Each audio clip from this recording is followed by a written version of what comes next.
युवाओं को पुनः दबाया जा रहा है और समझ लीजिए कि फिर से सरकार पलटने का संकेत है ये कि युवाओं को जब जब दबाया जाएगा तब तक सत्ता पलटी है। और अभी युवाओं को दबाया जा रहा है तो महज कुछ ही दिन में आते उतरते हैं मैदान में तो कहते हैं हम 20 लाख और 15 लाख रोजगार देंगे।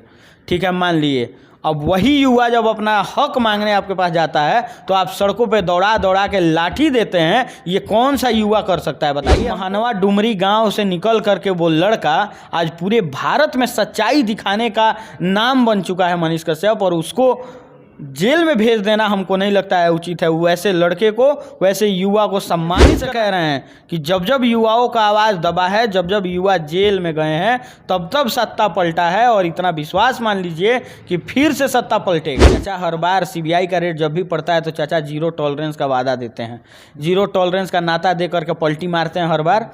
पिछली बार आप समय याद रखिए 2019 के गर्दनी बाग में बैठे थे आंदोलन करने, वो समय हमको याद आ रहा है कि तेजस्वी यादव डीएम को फ़ोन किए पटना के और बोले कि हम तेजस्वी यादव बोल रहे हैं तो डीएम का हालत ख़राब मार खाते हैं तो हम लोग एकत्रित होकर बिहारी बन जाते हैं। लेकिन वही आदमी जब बिहार में हम लोग आते हैं तो हम लोग यादव, राजपूत, बनिया, बाभन और पासवान हो जाते हैं। ये गलत बात है। और जब तक हम लोग बिहार में बिहारी नहीं बना जाएगा तब तक बिहार के जो बूढ़ी मानसिकता वाले नेता हैं वो ऐसे ही खाते जान की निगहबानी में रहना है, जहाँ घड़ियाल रहते हैं उसी पानी में रहना है।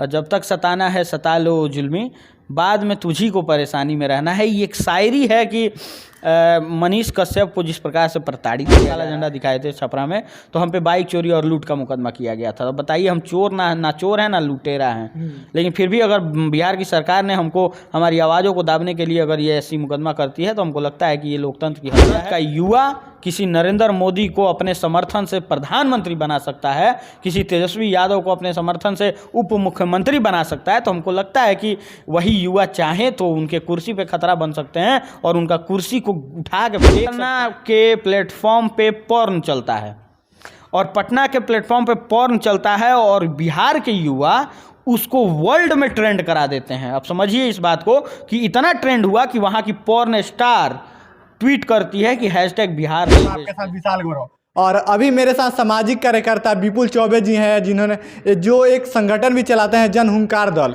इनसे बातचीत करेंगे बिहार के तमाम मुद्दों पे और मनीष कश्यप पर भी बात करेंगे जो आजकल ज़्यादा सुर्खियों में है। तो सबसे पहले आपका स्वागत है। बहुत बहुत धन्यवाद। द लार्ज के सभी दर्शकों का बहुत शुक्रिया। सर ये बताइए, आज बिहार में जिस तरह से युवाओं की आवाज़ दबाई जा रही है और मनीष कश्यप को अभी जेल में बंद किया गया, चाहे जो भी कारण हो, उसके बारे में आप क्या कुछ सोचते हैं? युवाओं का आवाज़ दबाना हमको नहीं लगता है कि अभी से शुरू हुआ है। हमको लगता है कि वो भगत सिंह का दौर आप याद करिए, जब भगत सिंह की आवाज़ दबाने के लिए उनको फांसी के फंदे तक पहुंचाया गया था और उस समय अंग्रेजी हुकूमत की सरकार गिरी थी। और उसके बाद से हम इंदिरा गांधी की सरकार को याद दिला दें कि इंदिरा गांधी की सरकार जब अपने चरम सीमा पे थी तब कोई बिहार का जयप्रकाश आंदोलन लेकर के बिहार के युवा आगे आए और उस समय भी युवाओं को जेल भेजा गया और समझ लीजिए कि इंदिरा गांधी की सरकार पलटी। उसके बाद अभी क्या हो रहा है कि अभी लालू नीतीश की सरकार में युवाओं को पुनः दबाया जा रहा है और समझ लीजिए कि फिर से सरकार पलटने का संकेत है ये कि युवाओं को जब जब दबाया जाएगा तब तक सत्ता पलटी है। और अभी युवाओं को दबाया जा रहा है तो महज कुछ ही दिनों में, कुछ वर्षों में सरकार पलटेगी। ये आप लिखित ले लीजिए। आप कहीं ना कहीं दावा कर रहे हैं कि जो अंग्रेज़ों की सरकार थी और ये वर्तमान में सरकार है, आज़ादी तो मिल गई मगर फिर भी आज़ाद नहीं है हम लोग आज़ाद नहीं हैं अभी। और ये बात एकदम सत्य है। इसलिए आज़ाद नहीं है क्योंकि देखिए हम लोग कहीं ना कहीं उस समय लड़ाई हमारे पूर्वजों ने लड़ी जिससे अंग्रेज़ों से हम लोग को आज़ादी मिला। लेकिन अभी हम लोग क्या कर दिए कि अंग्रेज़ों से आज़ाद होने के बाद हम लोग अपने आप को जात पात में बांट दिए, बुजुर्ग मानसिकता वाले नेताओं को अपना पूरा कमान दे दिए। और असली आज़ादी हम लोग का उसी दिन होगा जब कोई युवा निकल करके जाके बिहार के कुर्सी पे बैठ के बिहार को लीड करेगा और बिहार को बेहतर दिशा में ले जाएगा। तब हमको लगता है कि बिहार का असल आज़ादी उसी दिन होगा। अच्छा एक बात बताइए, युवा की बात कर रहे हैं, अभी एक युवा हमारे बिहार में डिप्टी चीफ मिनिस्टर है और आप कह रहे हैं युवाओं की आवाज़ दबाई जा रही है और तेजस्वी यादव कहते हैं कि हम युवाओं के लिए काम करेंगे। युवाओं के लिए कौन सा काम कर दिए हैं? कोई युवा नौकरी मांगने, अच्छा आप चुनाव में आते उतरते हैं मैदान में तो कहते हैं हम 20 लाख और 15 लाख रोजगार देंगे। ठीक है, मान लिए अब वही युवा जब अपना हक मांगने आपके पास जाता है तो आप सड़कों पे दौड़ा दौड़ा के लाठी देते हैं। ये कौन सा युवा कर सकता है बताइए हमको? जिसके माता पिता मुख्यमंत्री हो वो युवा इतना निरंकुश नहीं हो सकता है। उस युवा को समझना चाहिए कि बिहारियों का दर्द और दुख क्या है। लेकिन उनके माता पिता तेजस्वी यादव के माता पिता दोनों मुख्यमंत्री रहे हैं और ये भारतीय इतिहास में पहला कोई परिवार है जिसका माता पिता मुख्यमंत्री, उसके बाद उसके बेटा उप मुख्यमंत्री और विधायक हैं। तो हमको लगता है कि तेजस्वी यादव को एक प्रॉपर नेता बनकर आना चाहिए, लेकिन वो हिटलर बने हैं। अच्छा, हिटलर बन गए हैं आप, बहुत बड़ी बात बोल रहे हैं। एक बात बताइए, क्या लगता है कि मनीष काश्यप के जो पॉपुलैरिटी थी, जो युवा उनके तरफ आकर्षित होते थे, क्या उनसे घबरा गए हैं बिहार के जो युवा राजनेता हैं, जो राजनेताओं के परिवार से युवा आते हैं? बहुत ऐसे नेता हैं जिनको मनीष जी के लोकप्रियता से डर हो गया है। आप देखिए कि मनीष एक ऐसे व्यक्ति हैं, एक ऐसे लोकतांत्रिक देश में रहने वाले एक ऐसे युवा हैं जो सच के लिए आवाज़ उठाए हैं। पूरे समझ लीजिए कि एक महानवा डुमरी गांव से निकल करके वो लड़का आज पूरे भारत में सच्चाई दिखाने का नाम बन चुका है मनीष कश्यप, और उसको जेल में भेज देना हमको नहीं लगता है उचित है। वैसे लड़के को, वैसे युवा को सम्मानित करना चाहिए बिहार सरकार को। लेकिन बिहार सरकार क्या की? उसके बदले में बिहार सरकार उसको बेऊर जेल जैसे सलाखों में कैद कर दिया गया। लेकिन ये बात विश्वास से मान लीजिए कि उस मनीष जी का बस शरीर ही कैद हुआ है, उनका विचार कैद नहीं हुआ है। और मनीष जी के विचारों पे लगातार युवा आंदोलन कर रहे हैं। आप देख सकते हैं कि बिहार में कल दिखा है कि बिहार बंदी एक युवा के लिए कैसे होना चाहिए, वो सफल रहा है, दिखा है। अभी तो लगातार गोपालगंज में यूनिवर्सिटी की मांग को लेकर आवाज़ उठाते रहते हैं, मुख्यमंत्री को काला झंडा दिखाया, उसके बाद से आपको जेल में भेजा गया। तो क्या लगता है ये कोई नई बात थोड़ी है कि मनीष काश्यप का आवाज़ दबाया गया? इससे पहले विपुल चौबे का भी आवाज़ दबाने की कोशिश किया गया था। हम तो बोले ना कि ये युवाओं का आवाज़ दबाना अभी नया से शुरू नहीं हुआ है। हम बोले तो कि ये भगत सिंह के दौर से ही शुरू हुआ है। और समझ लीजिए, फिर से कह रहे हैं कि जब जब युवाओं का आवाज़ दबा है, जब जब युवा जेल में गए हैं, तब तब सत्ता पलटा है। और इतना विश्वास मान लीजिए कि फिर से सत्ता पलटेगा। आप देखते रहिए कि 24 में और 25 में क्या होता है। आप देखिएगा पूरा बिहार का रूपरेखा बदल के नहीं रह गया। तो आपके चैनल पर मैं स्टेटमेंट दे रहे हैं कि एकदम बदलेगा। आपका बयान देख रहा तो आप बोल रहे थे चाचा पलटी मारेंगे, क्या इतना आसानी से चाचा फिर पलटी मार देंगे? देखिए, जिसका खानदानी और पारंपरिक हो गया है, जिसके घर में सीबीआई और सीबीआई का रेड, तो हमको लगता है कि चाचा हर बार सीबीआई का रेड जब भी पड़ता है तो चाचा जीरो टॉलरेंस का वादा देते हैं, जीरो टॉलरेंस का नाता दे करके पलटी मारते हैं हर बार। पिछली बार आप समय याद रखिए, 2019 के करीब का समय था कि 2020 का समय था जब चाचा भाजपा में ज्वाइन हो गए थे जा करके। तो वैसा ही होने वाला है। फिर से चाचा जीरो टॉलरेंस का बात करेंगे आके मीडिया में और कहेंगे कि हम लालू परिवार के साथ नहीं हैं। और देख लीजिएगा कि ये महज कुछ ही दिनों में होने वाला है जब चाचा छोड़ के भागेंगे भाजपा में फिर।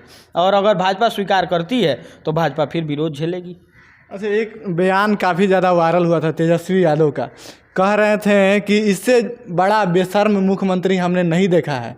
और आज वही तेजस्वी यादव आज डिप्टी सीएम है और वही तारीफ करते हैं कि इससे अच्छा मुख्यमंत्री हमने नहीं देखा है। तो ये राजनीति में दोहरा चरित्र यही होता है। समझ लीजिए कि जब तक आप विपक्ष में हैं तब तक आप बेहतर काम कर रहे हैं, और जिस दिन सत्ता का लॉलीपॉप मिल गया, आप चूसने के लिए किसी गोदी में बैठ जाते हैं, तो हमको लगता है कि ये लोकतंत्र की हत्या है। तेजस्वी यादव विपक्ष में थे तो किसी युवा, कोई बहुत युवा गर्दनी बाग में बैठे थे आंदोलन करने। वो समय हमको याद आ रहा है कि तेजस्वी यादव डीएम को फ़ोन किए पटना के और बोले कि हम तेजस्वी यादव बोल रहे हैं, तो डीएम का हालत ख़राब हो गया। और वही तेजस्वी यादव आज डीएम, वही अधिकारी को आदेश देके किसी लड़के का कान फोड़वा देते हैं, कब माथा फोड़वा देते हैं। तो हमको लगता है कि ये गलत है। लोकतांत्रिक देश में ये नहीं होना चाहिए। अच्छा, एक बात बताइए, जो बिहार की राजनीति है, जो जातिवाद से हम लोग नहीं उठ पाते हैं, क्या लगता है कि बिहार की राजनीति कहाँ जा रही है? सबसे पहले यही देखिए ना कि हम लोग जब किसी अन्य प्रदेश में जाते हैं तो हम लोग बिहारी हो जाते हैं। जब हम लोग मार खाते हैं तो हम लोग एकत्रित होकर बिहारी बन जाते हैं। लेकिन वही आदमी जब बिहार में हम लोग आते हैं तो हम लोग यादव, राजपूत, बनिया, बाभन और पासवान हो जाते हैं। ये गलत बात है। और जब तक हम लोग बिहार में बिहारी नहीं बना जाएगा तब तक बिहार के जो बूढ़ी मानसिकता वाले नेता हैं वो ऐसे ही खाते रहेंगे। समझ लीजिए दीमक बन गए हैं ये लोग। और ये लोगों की कोई मतलब आप अगर एकत्रित हो जाइए ना, अगर आप जातिवाद से हट करके आप बिहार के बारे में सोचने लगिए तो आप महज कुछ ही दिनों में बिहार को बदलता बिहार और बिहार को ब्रांड बिहार के रूप में देखेंगे आप। अच्छा, एक बात बताइए, बिहार में तेजस्वी यादव से कोई बड़ा नेता नहीं है, कोई टैलेंटेड नेता नहीं है, फिर भी कोई युवा आगे नहीं जा पाता है, क्यों नहीं जा पाता है? और जैसे आप विपुल चौबे हो गए, चाहे मनीष काश्यप हो गए, हमेशा लगातार आवाज़ दबाने की कोशिश की जा रही है। हमको लगता है कि तेजस्वी जी से बेहतर नेता हमको चिराग लगते हैं, और चिराग जितना मेहनत कर रहे हैं, चिराग जितना काम कर रहे हैं बिहार के लिए, वो ये अलग लेवल का काम है। चिराग को देखिए, चिराग हर गरीब के पास पहुंच रहे हैं, भले विपक्ष में है तो पहुंच रहे हैं, हो सकता है सत्ता में आए तो ना पहुंचे, लेकिन अभी का काम देख करके लग रहा है कि चिराग बेहतर कर रहे हैं। और चिराग के साथ युवा धीरे धीरे जुड़ रहे हैं। मनीष कश्यप जैसे लोग अगर राजनीति में सक्रिय होते हैं तो हमको लगता है एक बात बताइए, चिराग पासवान आपको जमीन पे कभी दिखे हैं? बिल्कुल। कब दिखे हैं बताइए? चिराग जी अभी कुछ ही दिन पहले आरा में हत्या हुआ था, उनके परिवार से मिले, मतलब ऐसा लगातार आप देखिएगा। और चाहे चिराग जी अभी बिजली का मुहिम लेकर के, जो बिजली बिल बढ़ा, बिजली का दर बढ़ रहा है, उसके लिए आंदोलित हैं। और लगातार चिराग अगर देखिए विपक्ष में है तो चिराग विपक्ष की भूमिका बेहतर निभा रहे हैं। और हमको लगता है कि युवाओं को चिराग का साथ देना चाहिए, क्योंकि चिराग बेहतर दिशा में काम कर रहे हैं। एक आपका शायरी देखा था मैंने, काफ़ी वो मतलब आप बता रहे थे तेजस्वी यादव कि हम भी इसी दरियाओं में, इसी समुंदर के रहने वाले हैं। वो शायरी है कि एवज में कहा गया था वो शायरी है कि मुसलसले जान की निगहबानी में रहना है, जहाँ घड़ियाल रहते हैं उसी पानी में रहना है, और जब तक सताना है सता लो जुल्मी, बाद में तुझी को परेशानी में रहना है। ये एक शायरी है कि मनीष कश्यप को जिस प्रकार से प्रताड़ित किया जा रहा है, फर्जी मुकदमा किया गया है। ये फर्जी मुकदमा हमको लगता है कि युवाओं पे होता है। जो सही का साथ दिया उस पे फर्जी मुकदमा हुआ। हम नीतीश कुमार को काला झंडा दिखाए थे छपरा में, तो हम पे बाइक चोरी और लूट का मुकदमा किया गया था। तो बताइए, हम चोर ना चोर हैं ना लुटेरा हैं, लेकिन फिर भी अगर बिहार की सरकार ने हमको हमारी आवाज़ों को दाबने के लिए अगर ये ऐसी मुकदमा करती है तो हमको लगता है कि ये लोकतंत्र की हत्या है। लोकतांत्रिक देश में हम तो खैर जी ही नहीं रहे हैं। बिहार की बात करें तो बिहार एकदम हिटलर नीति से संलिप्त है, और यहाँ के जो नेता हैं वो अपने आप को हिटलर मान चुके हैं, और वही जो चाह रहे हैं वही हो रहा है। युवाओं का कोई सुन नहीं रहा है, और हम लोग इसके लिए लगातार लड़ाई लड़ रहे हैं। और समझ लीजिए कि हम लोगों की बातों के अवहेलना अगर कोई करेगा तो हम लोग सरकार गिरा देंगे। सरकार गिराने की बहुत बड़ी बात होती है। क्या लगता है तेजस्वी यादव जो मनीष काश्यप एक पत्रकार हैं, और एक पत्रकार को ये शोभा देता है कि आप कहते हैं कि 180 दिन में सरकार गिरा देंगे? देखिए, मनीष कश्यप एक पत्रकार भले हैं, लेकिन उससे पहले मनीष कश्यप एक युवा हैं। हम भी एक युवा हैं, आप भी एक युवा हैं, और हमको लगता है कि भारत में सबसे ज़्यादा युवा है, युवा प्रधान देश माना जाता है भारत। अगर कोई भारत का युवा किसी नरेंद्र मोदी को अपने समर्थन से प्रधानमंत्री बना सकता है, किसी तेजस्वी यादव को अपने समर्थन से उप मुख्यमंत्री बना सकता है, तो हमको लगता है कि वही युवा चाहे तो उनके कुर्सी पे खतरा बन सकते हैं और उनका कुर्सी को उठा के फेंक सकते हैं। इतना युवाओं में क्षमता होनी चाहिए, और आपको और हमको अपना वजूद समझना चाहिए। हम लोग युवा हैं तो हम लोगों को अपना वजूद समझिए कि आप क्या नहीं कर सकते हैं। आप जो चाहिएगा वो हो सकता है। अरे सत्ता पलटना कोई बड़ी बात नहीं है। आप अच्छा एक और एग्जांपल देते हैं, चलिए, थोड़ा सा वल्गर हो सकता है इसको। पटना के प्लेटफॉर्म पे पॉर्न चलता है, और पटना के प्लेटफॉर्म पे पॉर्न चलता है, और बिहार के युवा उसको वर्ल्ड में ट्रेंड करा देते हैं। आप समझिए इस बात को कि इतना ट्रेंड हुआ कि वहाँ की पॉर्न स्टार ट्वीट करती है कि #बिहार रेलवे स्टेशन। तो आप समझिए कि कितना युवाओं में क्षमता है, लेकिन युवा कहाँ है कि गलत दिशा में है। युवा अगर उस पॉर्न के बदले में अगर वो युवा शिक्षा, स्वास्थ्य, रोजगार और बेहतर बिहार की परिकल्पना करते, और बेहतर बिहार की बात करते और उसके लिए ट्रेंड करवाते ट्विटर पे, तो हमको लगता है कि वो सार्थक दिशा था। ना कि ये पॉर्न जिस प्रकार से ट्विटर पे ट्रेंड करा के बिहार की छवि को धूमिल किया जा रहा है, इससे बेहतर होता कि शिक्षा, स्वास्थ्य, रोजगार पे आवाज़ उठाया जाए। तभी तो हमारे वोट पे जो युवा हैं, राजनेता हैं, वो राज कर रहे हैं, और हम युवा क्या कर रहे हैं आप तो देख ही रहे हैं। दर दर की ठोकर खा रहे हैं, चाहे रोजगार के लिए हो, चाहे किसी भी चीज़ के लिए हो। पढ़ाई हम दिल्ली से करते हैं, मगर रोजगार की तलाश बिहार में नहीं हो पाती है। हाँ, देखिए रोज़गार का बात है तो रोज़गार के लिए हमारी सरकारों ने कुछ नहीं किया है। और देखिए बहुत ऐसे संसाधन हमारे धरोहर हमारे बिहार में है, जैसे मढ़ौरा का चीनी मिल का हम जिक्र हमेशा करते हैं। बिहार का सबसे बड़ा चीनी मिल है, वहाँ पे मटन फैक्ट्री भी था, लेदर फैक्ट्री था और बहुत तमाम, गोपालगंज में चीनी मिल था, मीरगंज का, सासा मूसा का, सब कुछ टूट गया। हमको लगता है कि बस यही चीज़ अगर बचा के हमारी सरकारों ने रखा होता तो हम लोगों को बाहर नहीं जाना पड़ता।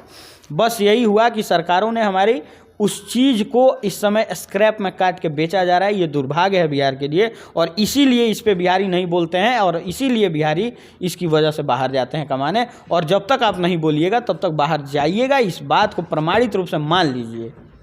मुझे लगता है आजकल युवा काफ़ी ज़्यादा राजनीति में आ भी रहे हैं और सक्रिय भी हैं और युवा जागरूक भी होते हैं, मगर वो अलग बात है कि ट्विटर पर ट्रेंड करा देते हैं जो भी अश्लील चीज़ें होती है। मगर युवाओं को क्या कुछ मैसेज दीजिएगा? आने वाले साल में युवा ही क्रांति ला सकते हैं। हम युवाओं को यही कहेंगे कि देखिए जयप्रकाश आंदोलन युवाओं के ही नेतृत्व में हुआ था, तो हमको लगता है कि अगर आप एकत्रित होकर के अपने हक हुकूक के लिए लड़ेंगे, अगर आवाज़ उठाएंगे, तो हमको लगता है कि युवाओं की आवाज़ से मजबूत कोई आवाज़ नहीं होता है और एक ना एक दिन सब बेहतर होगा, बिहार बदलेगा। बस आप लोग एक प्लेटफॉर्म पे आके खड़ा होइए, जात पात से दूर हटिए, पार्टी से दूर हटिए और एक प्लेटफॉर्म पे स्वतंत्र युवा बन के आइए और देखिए कैसे बिहार ब्रांड बिहार बनता है।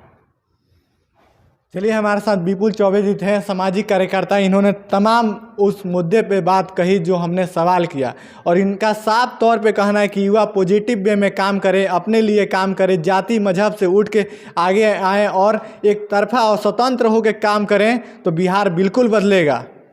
शुक्रिया।